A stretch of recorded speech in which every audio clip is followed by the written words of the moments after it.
Need water sir. Tirupati side में था, एक इंसान आया, उसने उसको गोली मार दी। यहाँ पे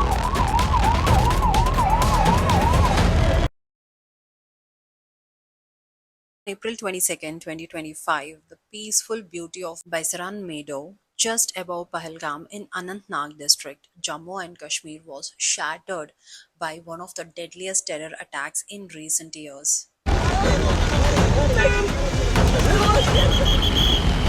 Around 2:50 p.m., as tourists relaxed in the lush green meadows after days of rain, 4 to 6 militants emerged from the dense forest disguised in Indian Army uniforms and began indiscriminately firing at civilians.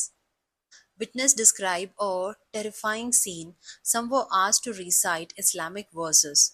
Others were subjected to identity checks. According to survivors, non Muslim tourists were specifically targeted. The attackers used automatic rifles like M4s and AK-47s, making escape almost impossible in the steep terrain. 28 people lost their lives. Two locals from Jammu and Kashmir who were helping tourists as guides.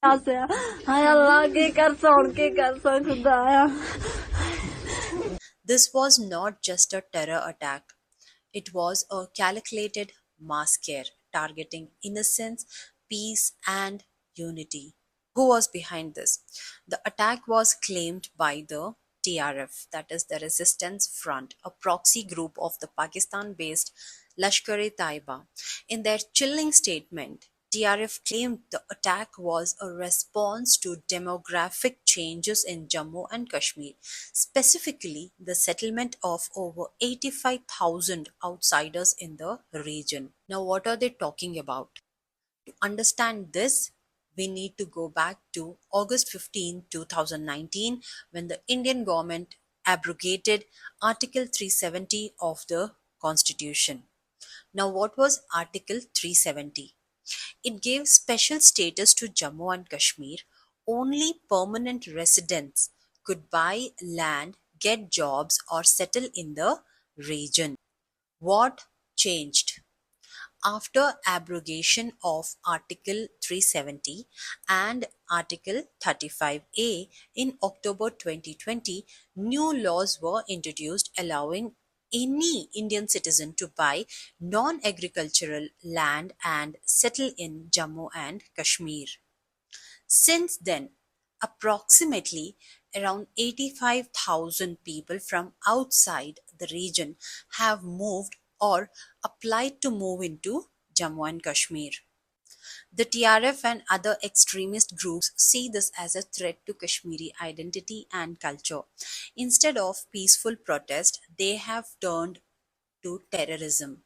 But was this the way? Were tourists, families, and children the answer to a political change? Now the condition is the site was sealed off by the army and local police. Evacuations were carried out using military helicopters as the area is unreachable by road. A massive manhunt is underway. 4 suspects have been reportedly been identified as Pakistani nationals. A Kashmir Bandh was called on April 23rd, and tourists have been asked to leave the valley temporarily. The country is in shock. Candlelight vigils are being held across cities.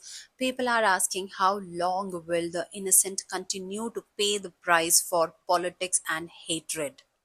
Kashmir is known as heaven on earth, but yesterday it became a valley of blood and tears. This was not a strike against a government or a law. This was a strike against humanity, against families, against dreams, against peace. And the only message we must send in return is loud and clear. We will not go down to terror.